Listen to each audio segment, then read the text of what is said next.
باللہ من الشیطان الرجیم بسم اللہ الرحمن الرحیم کل آپ صلی اللہ علیہ وسلم کہہ دیجئے تعالو تم آؤ اتلو میں پڑھوں ما حرما جو حرام کیا ربکم تمہارے رب نے علیکم تم پر اللہ تشرکو بہی کہ اس کے ساتھ کسی کو شریک نہ ٹھہراؤ شیئن کسی کو بھی وبالوالدین اور والدین کے ساتھ احسانا نیک سلوک کرو ولا تقتلوا اور نہ تم قتل کرو اولادکم اپنی اولادوں کو من املاق مفلسی کے ڈر سے نحنو نرزقکم ہم تمہیں رزق دیتے ہیں وایاہم اور ان کو بھی ولا تقربوا الفواحش اور نہ تم قریب جاؤ فواحش یعنی فحاشی کے بے حیائی کے قریب ما ظاہرا منہا جو ظاہر طور پر ہو وما باطنا اور جو پوشیدہ ہو۔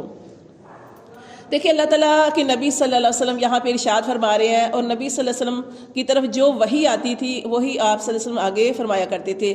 جیسے وہ پیچھے اپنے پاس سے کسی کو حلال کر لیا کسی کو حرام ٹھہرا لیا، تو یہاں پہ نبی صلی اللہ علیہ وسلم فرماتے ہیں کہ میں تمہیں بتاتا ہوں کہ اللہ نے کیا حرام کیا۔ اللہ نے حرام کیا ہے علیکم تم پر اللہ تشرکو بی کہ شی'a کہ اس اللہ کے ساتھ کسی کو شریک نہیں ٹھہرانا۔ کیا حرام ہے؟ کیا اللہ نے حرام کیا؟ شرک۔ اللہ تعالیٰ ہر گناہ کو معاف کر دیں گے، اللہ شرک کو معاف نہیں کریں گے۔ ان الشرک لظلم عظیم، شرک کرنا بہت بڑا ظلم ہے۔ ساری نعمتیں اللہ دیتا ہے، سارا کچھ اللہ نے بنایا، یہ آسمان زمین، یہ ہوائیں چلائیں، یہ دن رات کا آنا جانا، یہ آسمان سے بارش کا نازل کرنا، یہ ہر چیز اللہ تعالیٰ نے بنائی ہے ہمارے لیے۔ اللہ تعالیٰ نے کیا کچھ نہیں اگایا، کیا کچھ نہیں بنایا، سارا کچھ اللہ تعالیٰ کرتے ہیں اور ہم اللہ کے ساتھ شریک ٹھہراتے ہیں۔ اللہ تعالیٰ ہر گناہ کو معاف کر دیتے ہیں لیکن اللہ شرک کو معاف نہیں کرتے۔ اللہ فرماتے ہیں شرک جو ہے وہ حرام ہے، وبالوالدین اور والدین کے ساتھ احسانہ اچھا سلوک کرو۔ وہ کتنی پیاری حدیث مبارکہ بھی ہیں اس کے بارے میں، والدین کے سلوک کے بارے میں بہت زیادہ ہم پہلے بھی پڑھ چکے ہیں۔ دیکھیں ایک دفعہ آپ صلی اللہ علیہ وسلم جو تھے وہ ممبر کی سیڑھی پہ چڑھے اور آپ صلی اللہ علیہ وسلم نے 3 چیزیں ارشاد فرمائی، اس میں ایک یہ بھی تھی، آپ صلی اللہ علیہ وسلم نے ارشاد فرمایا ہلاک ہو جائے وہ جس نے بڑھاپے میں اپنے والدین کو پایا اور ان کی خدمت کر کے جنت نہ کما لے۔ والدین کے بہت زیادہ حق ہے۔ اللہ تعالیٰ نے اپنی اطاعت کے بعد جو دوسرا حکم دیا ہے وہ کیا ہے؟ والدین کے ساتھ بھلائی کرنا۔ اور اللہ تعالیٰ نے قرآن مجید میں ارشاد فرمایا کہ والدین کو اف بھی نہ کہو، اور اگر اف سے بھی ہلکا درجہ ہوتا تو اللہ وہ بھی کہہ دیتے کہ اپنے والدین کو اف بھی نہ کہو۔ اللہ نے فرمایا کیا حرام ہے؟ شرک نہیں کرنا اور والدین کے ساتھ اچھا سلوک کرنا ہے۔ وَلَا تَقْتُلُوا أَوْلَادَكُمْ اپنی اولاد کو قتل نہ کرو من املاق مفلسی کے ڈر سے، مفلسی کے ڈر سے کہ ہم اپنے بچوں کو کہاں سے کھلائیں گے۔ کسی بچے کو دنیا میں ہی نہیں آنے دیتے کہ ہمارے تو پہلے اتنے بچے ہو گئے، یہ آ گیا تو کیسے آگے مشکل سے گزارا ہو رہا ہے۔ اللہ فرما رہے ہیں کہ ہم رزق دیتے ہیں، رازق ہم ہیں، تم اس لیے اس کو قتل نہ کرو۔ ہم جو ہے رزق دیتے ہیں، نحنو نرزقکم ہم تمہیں بھی رزق دیتے ہیں، وایاہم اور ان کو بھی، ولا تقربوا الفواحش اور فحاشی کے قریب نہ جاؤ بے حیائی کے۔ پھر اللہ تعالیٰ نے بتایا کہ کون سی بے حیائی؟ ما ظاہر منہا جو ظاہری طور پر ہو وہ بے حیائی، وما باطنا اور جو پوشیدہ ہو، تنہائی میں کر رہے ہو یا ظاہرہ طور پہ کر رہے ہو۔ اللہ فرماتے ہیں کسی بھی بے حیائی کے قریب نہ جاؤ۔ ولا تقتلوا النفس اللاتی اور نہ تم قتل کرو کسی جان کو، اللاتی وہ جو حرم اللہ جو اللہ نے حرام کی۔ اللہ نے کیا فرمایا کہ کسی کے قتل نہیں کرنا، ناحق قتل نہیں کرنا، لیکن اللہ تعالیٰ نے یہ آگے فرما دیا الا بالحق مگر حق کے ساتھ تم قتل کر سکتے ہو۔ حق کے ساتھ کیا ہوتا ہے؟ 3 چیزوں 3 صورتوں میں کوئی قتل کیا جا سکتا ہے۔ وہ 3 صورتیں کون سی ہیں؟ کہ کسی نے اسلام قبول کیا، اسلام قبول کرنے کے بعد وہ اسلام سے پھر گیا، مرتد ہو گیا۔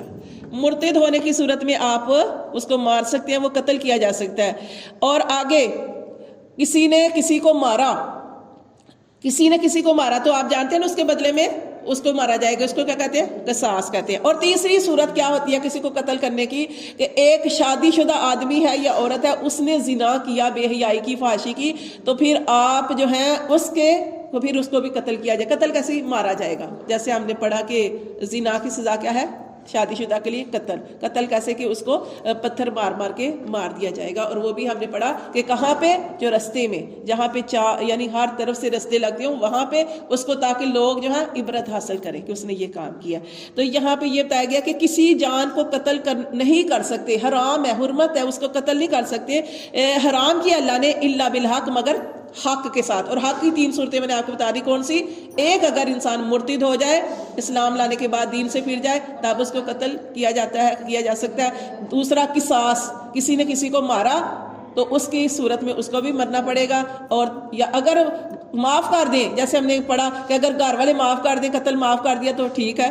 اور اس کی صورتیں ہوتی ہیں قصاص، کسی نے کسی کو مارا تو اس کی 3 صورتیں ہوتی ہیں. اور وہ صورتیں کیا ہوتی ہیں؟ ایک یہ ہوتی ہے کہ وہ گھر والے معاف کر دیں، پھر وہ ختم ہو جاتا ہے.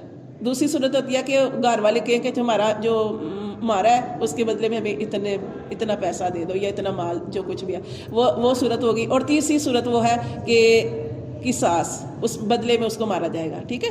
اچھا، اور اس کی اب تیسری صورت کیا ہے؟ وہ کہ وہی زنا جس نے کیا تو اس کو بھی ہم مار سکتے. سزا نہیں کوئی ہوگی جو یہ قتل کیے نہیں ہوں کے بدلے کے بدلے ان کی سزا نہیں ہے. تین صورتیں میں نے آپ کو بتائی ہیں کہ اگر کوئی معاف کر دے، قصاص، کسی نے کسی کا مارا تو اگر کوئی معاف کر دے تو پھر اس سے کوئی بدلہ بھی نہیں لیا جائے گا. معاف جو کر دیا، اب معاف کر دیا. دوسری صورت ہے وہ گھر والے کہیں کہ چلو ہم معاف تو کرتے ہیں لیکن اس کے بدلے میں ہمیں اتنی رقم چاہیے، تو وہ بھی لے سکتے ہیں، وہ بھی جائز ہے. اور تیسری صورت وہ ہے کہ گھر والے کہیں کہ نہ تو ہم معاف کرتے ہیں نہ ہی ہم کچھ لیں گے، ہمیں اس کے بدلے میں اس کو مرنا ہی پڑے گا، تو پھر وہ تیسری صورت ہے تو وہ ہے.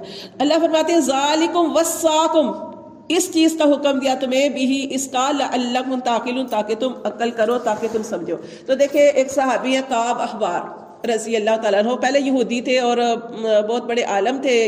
تو یہ کہتے ہیں کہ جو ہمارے پاس جو کتاب ہے تورات، موسیٰ علیہ السلام کے اوپر تورات نازل ہوئی تھی، وہ کہتے ہیں کہ بسم اللہ کے بعد یہ جو 10 چیزوں کا ذکر کیا اللہ تعالیٰ نے، یہ جو آج ہم پڑھ رہے ہیں یہ 10 چیزوں کے بارے میں پڑھیں گے. 10 چیزوں کا ذکر کیا تو یہ موسیٰ علیہ السلام کی کتاب میں بھی تھا. اللہ تعالیٰ نے تورات میں بھی جو تھا، جب تورات کا آغاز کیا تو اس میں بھی یہ 10 چیزیں آئی تھی جو اس کا ہم ذکر پڑھ رہے ہیں. اور حضرت عبداللہ بن مسعود رضی اللہ تعالیٰ عنہ فرماتے ہیں، ان کی روایت ہے، وہ روایت کرتے ہیں کہ یہ رسول صلی اللہ علیہ وسلم کا وصیت نامہ ہے. وصیت نامہ، اس پر ہم سب کو عمل کرنا چاہیے. یہ وہ وصیت نامہ ہے جس پر مہر لگی ہوئی ہے، اور یہ وہ وصیت نامہ ہے کہ جس کے بارے میں یہ جتنے حضرت آدم علیہ السلام سے لے کر آخری نبی حضرت محمد صلی اللہ علیہ وآلہ وسلم تک جتنی کتابیں نازل ہوئی، ساری کتابوں کے اندر یہ چیزیں تھیں جو آج ہم پڑھ رہے ہیں. تو اس کو آپ نبی صلی اللہ علیہ وسلم کا وصیت نامہ بھی کہہ سکتے ہیں.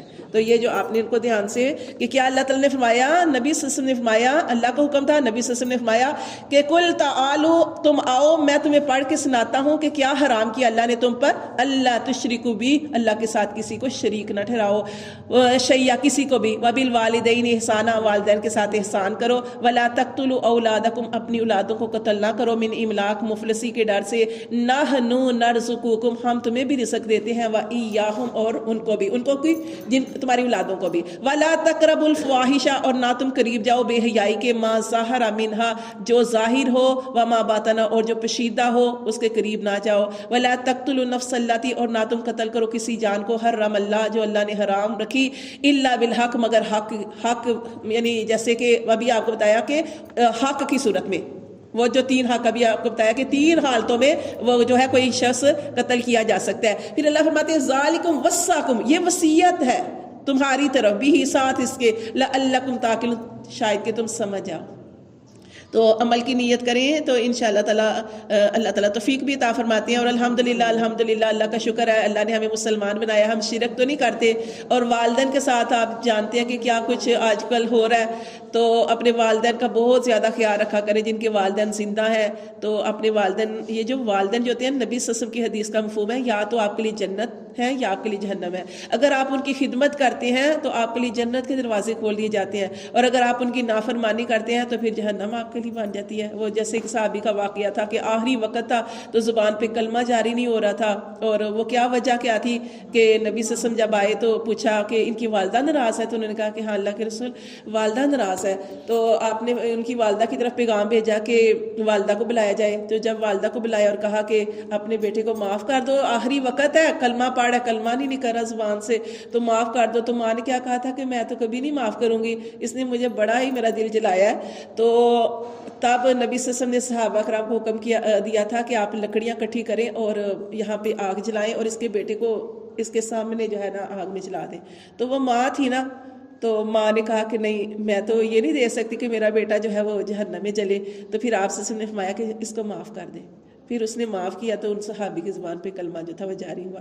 اسی طرح آپ جانتے ہیں کہ جو ماں باپ کے فرما بردار ہوتے ہیں اللہ تعالیٰ انہیں دنیا میں اجر دیتے ہیں۔ کتنا پیارا واقعہ موسیٰ علیہ السلام کا کہ موسیٰ علیہ السلام نے اللہ تعالیٰ سے ہم کلام ہوتے تھے تو اللہ سے پوچھا کہ اللہ میرا جنت میں جو ہے وہ پڑوسی کون ہوگا، تو کیا بتایا گیا کہ تمہارا جنت میں پڑوسی ایک قصاب ہوگا، قصاب، کہ اللہ جنت میں میرا پڑوسی ایک گوشت بنانے والا۔ تو پھر بہرحال اللہ تعالیٰ سے اللہ تعالیٰ کا حکم تھا، اللہ تعالیٰ نے فرما دیا، تو انہوں نے کہا کہ موسیٰ علیہ السلام نے کہا کہ اللہ اچھا مجھے اس کا پتہ بتائے۔ وہاں پہ گئے اور اس کے ساتھ سارا دن اسے کہا کہ میں تمہارے پاس سارا دن گزارنا چاہتا ہوں۔ تو اس نے کیا کیا کہ صاحب جو تھا وہ جب اپنی دکان شروع کی تو اس نے ایک گوشت کا اچھا سا پیس جتنا بھی تھا اس نے ایک سائڈ پہ رکھا اور گوشت جو تھا باقی بیچنا شروع کر دیا۔ گوشت بک گیا، سارا ختم ہو گیا، موسیٰ علیہ السلام پاس ہی بیٹھے ہیں دیکھ رہے ہیں گوشت ختم ہو گیا۔ تو پھر وہ گھر کو چلا تو موسیٰ علیہ السلام بھی گھر گئے اس کے، تو اس نے جا کے نا تو گوشت کا جو ٹکڑا رکھا ہوا تھا وہ گھر جا کے خود پکایا، پکا کے اس کا شوربہ بنایا، اور اپنی بوڑھی سی ماں تھی تو موسیٰ علیہ السلام پاس ہی تھے کیونکہ موسیٰ علیہ السلام دیکھنا چاہتے تھے کہ کون سا عمل ہے کہ اللہ تعالیٰ نے اس کو یہ درجہ دیا ہے کہ نبی کے ساتھ اس کا جو ہے ساتھ ہوگا۔ تو پھر وہ جب اپنی ماں کو کھلا رہے تھے نا وہ صحابی اپنی والدہ کو شوربے کے ساتھ روٹی کھلا رہے تھے تو ماں اتنی بوڑھی تھی کہ ماں کی آواز صرف بیٹا ہی سمجھ سکتا تھا، کہ موسیٰ علیہ السلام کو آواز بھی نہیں سمجھ آتی تھی لیکن کچھ بڑبڑا رہی تھی، کچھ کہہ رہی تھی۔ تو تب موسیٰ علیہ السلام نے پوچھا تھا اس آدمی سے، اس قصاب سے، سوری صحابی نہیں تھے، قصاب سے پوچھا تھا کہ یہ کیا کہہ رہی ہے تمہاری ماں؟ تو انہوں نے کیا کہا تھا، اس آدمی نے کہا، قصاب نے کہا کہ یہ مجھے دعا دے رہی ہے، کیا کہ اللہ تعالیٰ تمہیں جنت میں موسیٰ کا پڑوسی بنائے۔ تو یہ ماں کی دعا ہوتی ہے۔ یہ اگر ہم سمجھ لینا کہ ماں باپ کی فرما برداری کرنے سے دنیا میں ہی اللہ تعالیٰ جزا سزا دے دیتا ہے۔ تو والدین اگر کوئی بات غلط بھی کہہ رہے ہیں تو تب بھی اگر آپ پہلے نہیں بول سکتے والدین کے آگے تو خاموشی جو ہے وہ اختیار کرنی چاہیے، یا آپ کو بلا وجہ جھڑک رہے ہیں، ڈانٹ رہے ہیں، کوئی بات نہیں، یہ بھی خوش قسمتوں کو ملتا ہے یہ سارا کچھ، ڈانٹے جھڑک اور والدین بوڑھے ہو جائے تو بچوں کی طرح ہی ہو جاتے ہیں۔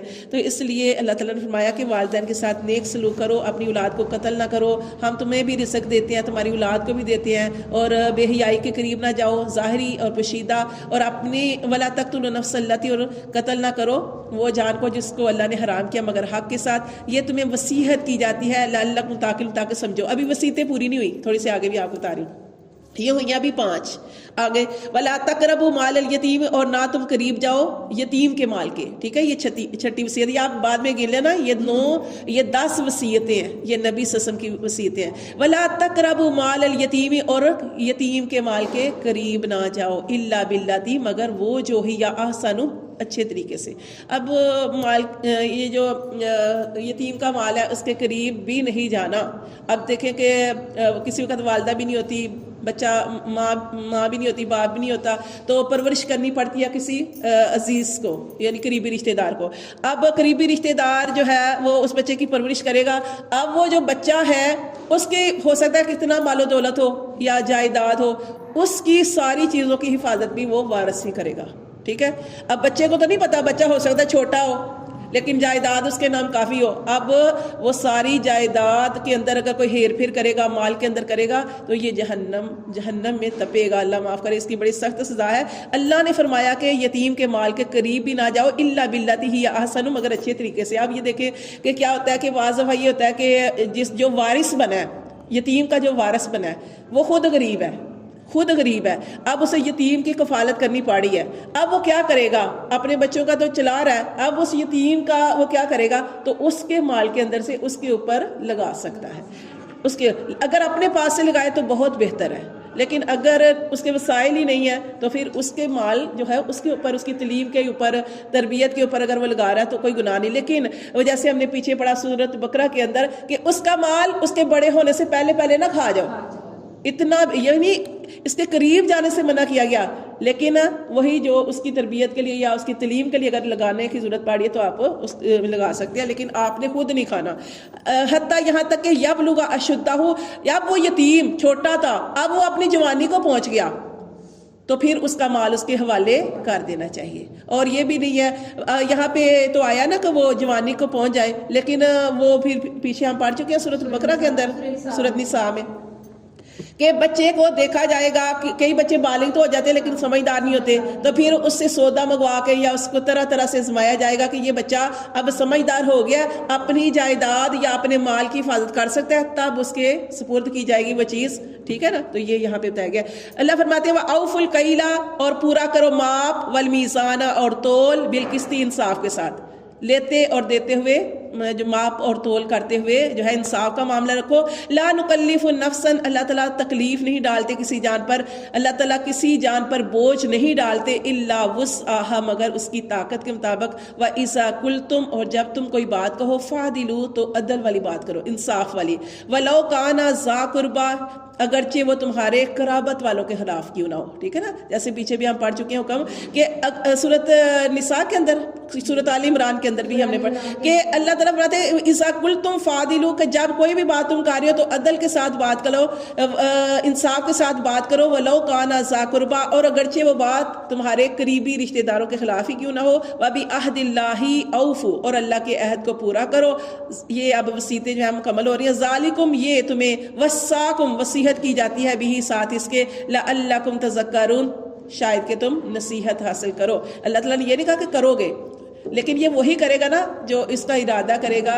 تو اللہ تعالیٰ فرماتے ہیں شاید تم تذکرون، دھیان کرو، نصیحت پکڑو. وَأَنَّ هَذَا صِرَاطِي، اور یہ ہے راستہ مستقیمہ سیدھا، فَاتَّبِعُوهُ، اس راستے کی پیروی کرو. وَلَا تَتَّبِعُوا، اور نہ تم پیروی کرو، سُبُلَ، راستوں کی، مختلف راستوں کی پیروی نہ کرو. فَتَفَرَّقَ، تو وہ تمہیں جدا کر دیں گے، بِكُمْ، تم کو، عَنْ سَبِيلِهِ، اس اللہ کی راہ سے.